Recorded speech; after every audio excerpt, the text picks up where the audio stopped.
네, 안녕하세요. 목요일 비탄성에 오신 여러분들을 진심으로 환영합니다. 제 기도로 오늘 시간을 시작하도록 하겠습니다.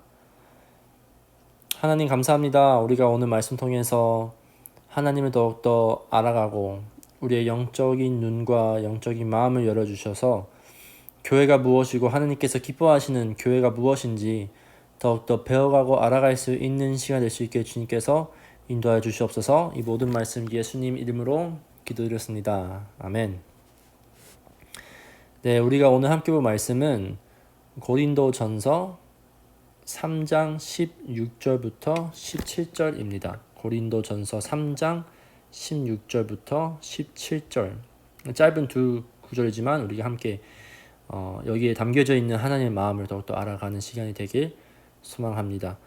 16절부터 17절 함께 읽어보도록 할게요.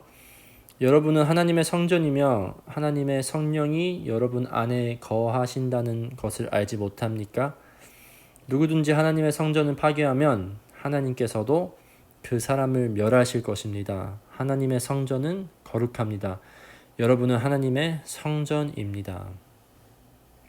고린도라는 곳은 우리가 배웠듯이 서울은 아니지만 서울 근처에 있는 도시라는 것을 우리가 알 수 있어요. 그곳은 거래와 사업이 가득했던 곳이기 때문에 건물들도 그만큼 화려하고 발전된 건물들이었을 거라는 것을 우리가 예측할 수 있어요. 이런 곳에서 예배드리는 장소도 다름없이 분명히 크고 화려했다는 것을 우리가 어느 정도 상상할 수 있고요. 그들이 성전을 생각했을 때 바로 그러한 건물들을 상상했을 거죠. 바울은 그들에게 하나님의 성전은 바로 여러분입니다 라고 이야기를 해요. 하나님의 성전은 여러분 안에 거하신다는 말을 고린도 교인들에게 이야기를 해요. 영어로 봤을 때 you are plural인데요. 이 말은 고린도 사람들에게 분명히 참 신기한 말이었을 거예요. 왜냐하면 성전을 생각했을 때 그들은 바로 화려하고 멋진 건물을 생각을 했을 건데 바울이 여러분이라고 했을 때에는 왜 하나님의 성전이 우리지라고 생각을 했을 거예요. 바울이 그들에게 꼭 알려주고 싶었던 것은 예수라고 외치는 그들이 막상 예수의 몸된 교회 아니 하나님의 성전인 그들을 서로 뜯고 나누고 해치고 있다는 사실이에요. 어떻게 보면 그 지역에서 가장 사람들이 많이 모여 가장 열심히 드리는 예배를 그곳을 가까이 살펴봤을 때 예수라는 간판으로 그들의 선생님, 지식, 지혜, 문화를 자랑하며 살아가고 있다는 사실이에요. 우리가 하나님의 성전이라는 것은 사실 새로운 것이 아니에요. 출애굽기 25장에서 하나님이 모세 통해 이스라엘 백성들에게 성소와 예물 대해서 말씀하실 때 8절에서는 내가 그들 가운데 머물 수 있도록 하나님께서 그들 가운데 머물 수 있도록 그들에게 내가 머물 성소를 지으라고 하여라 라고 나와 있어요. 이 뜻은 무슨 뜻이죠? 우리가 하나님의 성전이라는 뜻은 우리 안에 하나님이 머물고 있다는 사실이며 우리가 서로 바라볼 때에 우리 안에 계시는 하나님을 발견할 수 있다는 사실이에요. 여러분과 저희가 있다면 하나님께서 우리 안에 성소를 만드시고 우리 안에 거하시며 우리는 서로 볼 때 하나님을 볼 수 있다는 사실이죠. 17절 우리가 함께 보도록 할게요. 누구든지 하나님의 성전을 파괴하면 하나님께서도 그 사람을 멸하실 것입니다. 하나님의 성전은 거룩합니다. 여러분은 하나님의 성전입니다. 바울은 계속적으로 하나님의 성전은 바로 여러분이라고 강조를 하는데요. 여기서 성전을 파괴한다고 이야기를 해요. 우리가 어떻게 하면 하나님의 성전을 파괴할 수 있을까요? 우리가 주먹을 쥐어서 때릴 때 아니면 우리가 무엇을 어떻게 찢을 때 파괴할 수 있을까요? 오늘 말씀대로 하나님의 성전이 바로 우리라면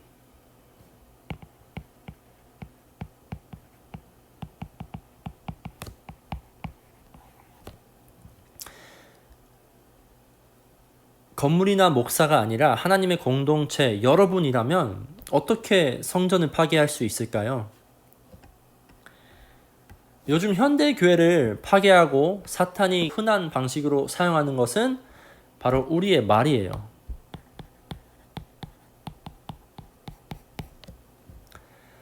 우리의 말로 우리가 편한 사람들을 모아서 우리만의 모임을 만들고, 우리의 말로 누구를 정죄하고 판단하고, 또 우리의 말로 그들을 허물 보면서 교회를 나누고, 바로 성전을 파괴하는 행동이 이것이라는 것을 우리는 명확하게 이해해야 돼요. 고린도 교회도 다름없이 이 죄 가운데 익숙해 있었기 때문에 바울이 꼭 이 말을 그들에게 해야 됐던 것이죠.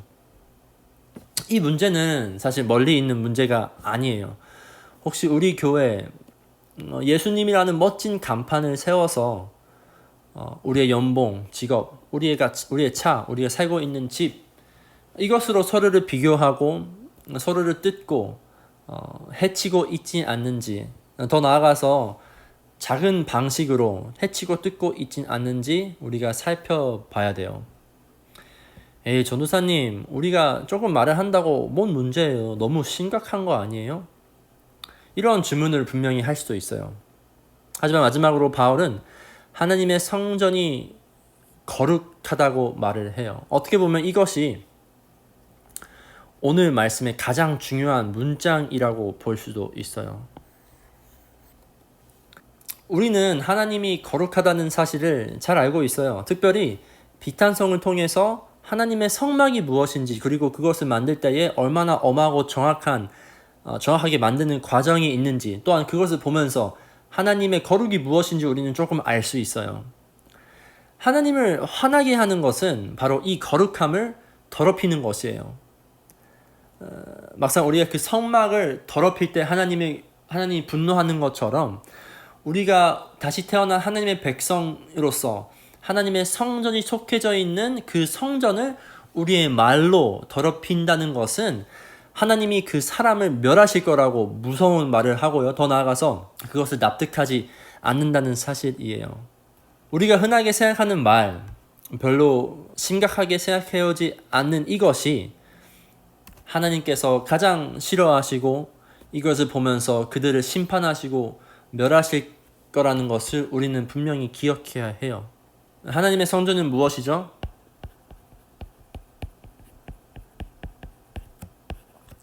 거룩한 곳이라고 우린 배웠어요. 하나님의 성전은 어디에 있죠?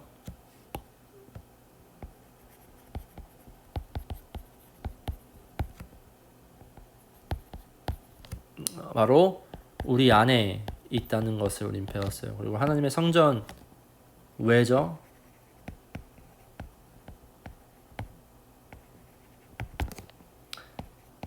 우리와 함께 하기 위해 라고 우리는 오늘 배웠어요. 이 말씀은 매우 우리에게 기쁜 소식이며 동시에 매우 두려움이 따라오는 말씀인 것 같아요. 주님께서 우리와 모든 순간을, 슬프고 기쁜 순간들을 함께 하시기 위해 우리 속 안에 머무시고 우리를 하나님의 성전으로 만드셨다는 것은 우리한테는 매우 기쁨과 감사해요. 그리고 거룩한 성소를 하나님께서 기뻐하시고 그것을 보호하시고 싶으신 하나님의 마음이 분명히 있다는 걸 우리는 알 수 있어요. 동시에 우리가 서로 말로 해치고 뜯을 때에 단순히 상처와 나눔으로 끝나는 것이 아니라 하나님의 성전을 파괴하고, 즉 하나님의 심판이 있다는 사실을 우리가 오늘 꼭 기억하면서 살아가는 빛의 교회 성도님들이 되길 간절히 소망합니다. 제가 기도하겠습니다.